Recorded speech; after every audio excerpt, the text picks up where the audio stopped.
नमस्कार विद्यार्थी मित्रांनो, ग्रो अकॅडमी या यूट्यूब चॅनलवर तुमचे मनापासून स्वागत आहे। आजच्या या व्हिडिओमध्ये टीईटीचा रिअल सिलेबस काय आहे, ऍक्च्युअल मध्ये कसा अभ्यास करायचा आणि पुस्तक कसे वापरायचे याबद्दल सविस्तर चर्चा आपण आजच्या या व्हिडिओमध्ये करणार आहोत। तत्पूर्वी चॅनलवर नवीन असाल तर चॅनलला सबस्क्राइब करायला विसरू नका। विद्यार्थी मित्रांनो, यापूर्वीच्या अनेक व्हिडिओमध्ये माहिती दिली, पहिली ते पाचवी या वर्गासाठी प्रथम टीईटी पास करणं गरजेचं आहे, पेपर 1 पास करणं गरजेचं आहे। पहिली ते पाचवी फर्स्ट टीईटी पास करणं गरजेचं आहे किंवा सीटीटी। आता बरेच विद्यार्थी विचारतायत की सर सीटीटीचं नोटिफिकेशन आलं नाही, यावर्षी होईल का? तर विद्यार्थी मित्रांनो, कधी कधी सीटीटी सुद्धा गॅप देत असते, सीटीटीची परीक्षा होणार नाही असं चालू आहे। सध्या तरी अजून अपडेट कसलंच आलं नाही, त्यामुळे तुम्हाला आता टीईटीची संधी आहे, आगामी काळामध्ये टीईटीची तयारी करू शकता। आणि 6 ते 8 विद्यार्थी मित्रांनो, 6 ते 8 या वर्गासाठी सेकंड टीईटी पास करणं गरजेचं आहे। आणि 9वी 10वी साठी तुम्हाला टीईटीची आवश्यकता नाही, तुमचं बीएड असणं आणि बीएड कम्प्लीट असणं तेवढं आवश्यक असतं। ग्रॅज्युएशन प्लस बीएड असेल तर तुम्हाला ते टीआयटीच्या माध्यमातून 9वी 10वीचा शिक्षक होता येतं। पण विद्यार्थी मित्रांनो, टीईटीचा फायदा म्हणजे जास्त जागेमध्ये लढायचंय। सगळ्यात महत्वाचं, तुम्हाला ही परीक्षा पास करत असताना एक गोष्ट लक्षात ठेवा की ओपन मध्ये आपल्याला हे पास करायची। कशामध्ये? ओपन कॅटेगरी मध्ये। त्याचा फायदा पण सांगतो। समजा फॉर एक्झाम्पल ओबीसी कॅटेगरीला 5 जागा आल्या आणि ओपनच्या त्यावेळेस 10 जागा असतील, 10 आणि 5 15 जागामध्ये आपली गणना होते। म्हणजे आपण टीईटी परीक्षेमध्ये 90 गुण घेतलेले असतील, 90 प्लस गुण घेतलेले असतील, त्याचा फायदा तुम्हाला भविष्यामध्ये टीआयटी एक्झाम साठी होत असतो। आणि विद्यार्थी मित्रांनो, नोकऱ्या काही सोप्या राहिलेल्या नाही, तुम्हाला जेवढं वाटतं तेवढं सोपं नाही, त्यामुळे आतापासून तयारी करणं आवश्यक आहे। आणि गव्हर्नमेंट नोकरी लावायचं एक क्राऊड असं आहे की रेग्युलर वर्षभर तयारी करतो, परीक्षा आली, परीक्षा देतो आणि परीक्षेमध्ये पास होतो आणि शिक्षक होऊन जातो। त्याचं आयुष्य पुढे सुंदर आहे हे तुम्हाला पण माहित आहे। पण विद्यार्थी मित्रांचं, बऱ्याच लोकांचा विचार कसा असतो, टीईटी पास झालं की मी झालो, फिनिश झालं का? असं नाही। टीईटी टीआयटी या एक्झाम पास करायच्या चांगल्या गुणांनी तरच आपण शिक्षक होणार आहोत, हे माइंड मध्ये नक्की ठेवा। कारण भरतीच प्रक्रिया जर बघितली, 2022 ची 21,000 पदसंख्या आणि 2025 साधारण 12 ते 15 हजारापर्यंत जागा येण्याची शक्यता आहे। म्हणजे 37-38 हजार जागा भरल्या असणार आहेत। त्यामुळे विद्यार्थी मित्रांनो, तुम्हाला आगामी काळामध्ये रिक्त पदामध्ये खेळायचंय।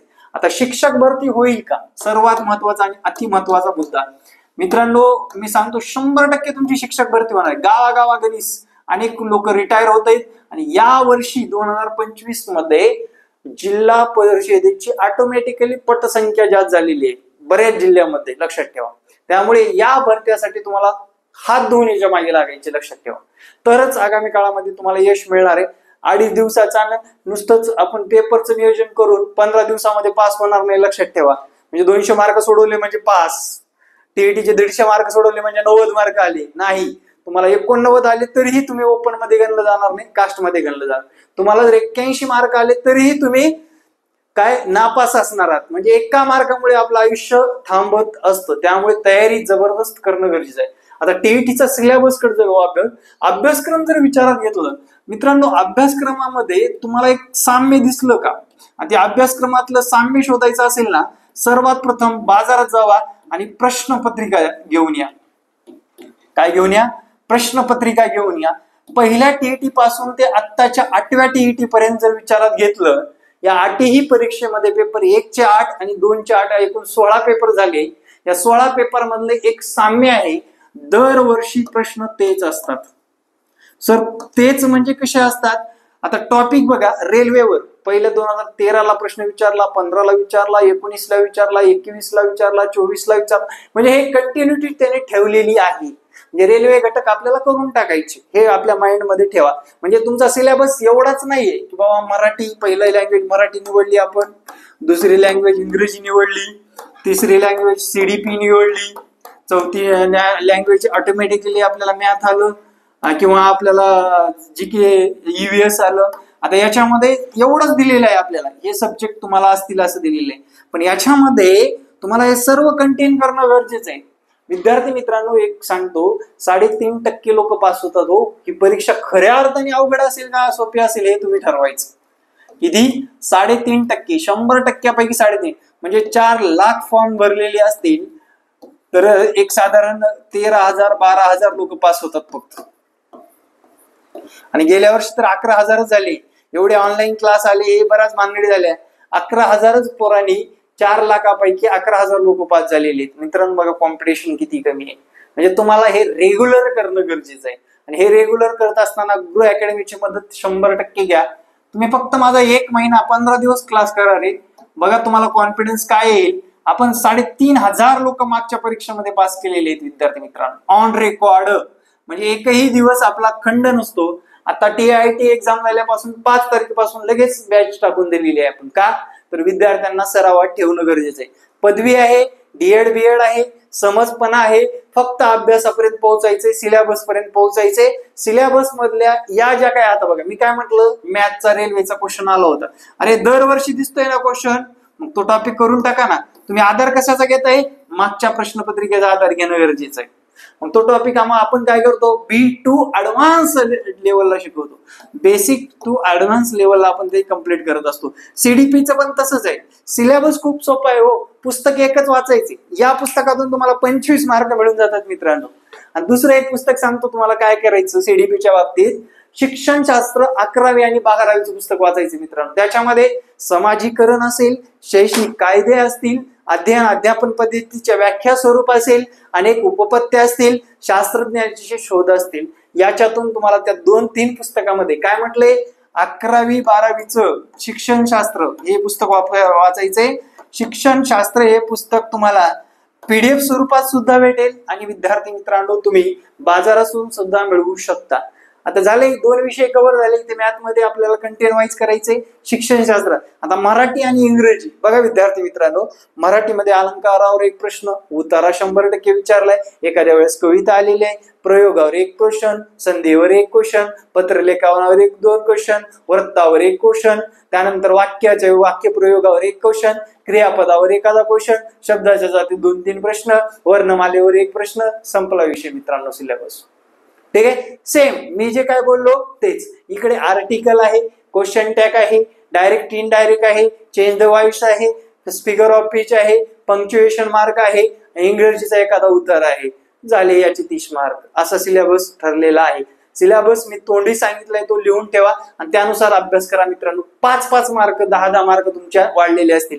आणि जनरली काय होतं, या मराठीमध्ये 15 मार्क घेतो, इंग्रजीमध्ये 10 मार्क घेतो, CDP मध्ये 20 मार्क घेतो, त्यानंतर मॅथ मध्ये 15 मार्कापर्यंत पोहोचतो, EVS मध्ये 10 मार्काला पोहोचतो. 10-10 20 आणि 20 40 आणि 30 झाले. 40 30 70 75 मार्क घेतो आणि दरवर्षी तिथंच अडकतो. हे 4 लाख लोकांचं हेच काम चालू आहे आजपर्यंत. ठीक आहे. मी तर इव्हन सांगेन 2010 मध्ये DED BED झालेलं आहे. आतापर्यंत सगळ्या TET दिल्या, कोणत्याच TET मध्ये पास नाही. याचं कारण एकच आहे, प्रॉपर सिलेबसचं निरीक्षण कमी पडतंय, अॅनालाइज कमी पडतंय. आणि ते अॅनालाइज करायचं मार्गदर्शनाखाली करायचं, आणि ते पण योग्य मार्गदर्शनाखाली. तुम्ही एकदा एक प्रश्नपत्रिका संच घेऊन बसा रे. हा काय करा, प्रश्नपत्रिका संच घेऊन बसा. अगोदर ते फक्त प्रश्नाचा अभ्यास करा. सेल्फ स्टडी करायची इच्छा असेल तरी लक्षात ठेवा, फक्त प्रश्नच. म्हणजे तुम्हाला समस्या येतील, मार्ग शोधता येतील आणि तुम्ही काय कराल, ऑटोमॅटिकली क्लास शोधायला लागाल. आणि त्यावेळेस आपलं गुरु अकॅडमीचं चॅनल फॉलो केलं असेल आणि विद्यार्थी मित्रांनो तुम्हाला लाईव्ह क्लास देण्याचं काम आपण गुरु अकॅडमीच्या माध्यमातून करत असतो. आता EVS सारखा विषय आहे, याच्यामध्ये बाकड पसारा खूप आहे. इतिहास आहे, भूगोल आहे, राज्यघटना आहे, नागरी प्रशासन आहे, त्यानंतर महसूल प्रशासन आहे आणि मूलभूत कर्तव्य हक्क आहेत. याच्यावर प्रश्न आलेले आहेत. मग त्यावेळेस काय करायचं, पर्यावरण सुद्धा याच्यात येतं. त्यावेळेस काय करायचं, EVSच्या बाबतीमध्ये एक गोष्ट सांगतो तुम्हाला वाचायच्यात. 7वी 8वी 9वी 10वी मी जे बोललो ते पुस्तक, त्याच्यातून प्रश्न रिपिटेशन झालेले आहे. याच्या सुद्धा नोट्स आहे ना, या सर्व विषयाच्या नोट्स पण देतोय आपण. म्हणजे विद्यार्थ्यांना फक्त परीक्षेपर्यंत तग धरून 1-2 तास अभ्यास करत राहायचे, बी कॉन्फिडन्स राहायचे. परीक्षेमध्ये पास होण्याची गॅरंटी आपल्याकडून असेल. विद्यार्थी मित्रांनो, बेसिक लेवल जेव्हा आपली स्ट्रॉंग होते त्यावेळेस तुम्हाला या TET सोबत TIT चा सुद्धा फायदा होणार आहे ऑटोमॅटिकली. लक्षात घ्या. आता बऱ्याच लोकांची कारणं असतात, माझं लहान बाळ आहे, मला घरात कामं खूपच लागतात, मला जॉब आहे. मग तुम्ही जर तो जॉब आयुष्यभर करत असाल तर त्याच्या समाधानी असेल तर या परीक्षेच्या नादी पण लागू नका. ठीक आहे, नादी लागायचं सोडून द्या. 15 दिवस आणि 20 दिवसामध्ये तुम्ही शिक्षक होऊ शकणार नाही. कॉम्पिटेटर वाढलेत आणि 2-2 वर्ष अभ्यास करणारे मुलं निर्माण झालेले आहेत मित्रांनो. त्यामुळे जे काय आहे ते स्पष्ट आणि व्यवस्थित केला तरच आगामी परीक्षेमध्ये तुम्ही यश संपादन करू शकता. म्हणजे हा आहे अभ्यासक्रम आणि असा अभ्यास केल्याशिवाय तुम्हाला परीक्षेमध्ये पास होता येणार आहे. आणि जनरली काय सांगितलं जातं, परीक्षा कधी आहे, यांचे प्रश्न बघा, परीक्षा कधी आहे, परीक्षा आली तरच मी अभ्यास करेन, नसता मी कुळजून जाईल, तुटून जाईल, फुटून जाईल अशी भीती वाटते का मला माहित नाही. पण परीक्षा आल्याशिवाय मी पुस्तक हातात घेणारच नाही, कारण माझ्याकडून विसरणार. अरे बाबा ठीक आहे, तुझं नॉलेज वाढलं ना फक्त, आणि तू प्रायव्हेट सेक्टर मध्ये तुझं एक काय करू शकतो, इमेज निर्माण करू शकतो आणि समाजाला एक सांगू शकतो की बाबा मी टीईटी पास आहे, काय स्ट्रॉंगपणे सांगू शकतो की टीईटी पास आहे. आणि महानगरपालिकेच्या ज्या कॉन्ट्रॅक्ट बेसवर जागा निघतात त्याच्यामध्ये आपला आज 10K पगार आहे रे, तिथे तुम्हाला 27-28K पगार भेटतो ना, जे की आपण टीईटी वगैरे अशा परीक्षा क्रॅक केल्या तर. म्हणजे विद्यार्थी मित्रांनो, हा फायदा आहे तुमचा टीईटी पास करण्याचा. दुसरा फायदा म्हणजे तुमच्या जागा, लक्षात घ्या, या जागाचं गणित बघा. 1 ते 5 ची टीईटी पास आहात, 1 ते 5 ची टीईटी पास आहात, मग 1 ते 5च्या जागा तुमच्या प्लस असणार आहेत.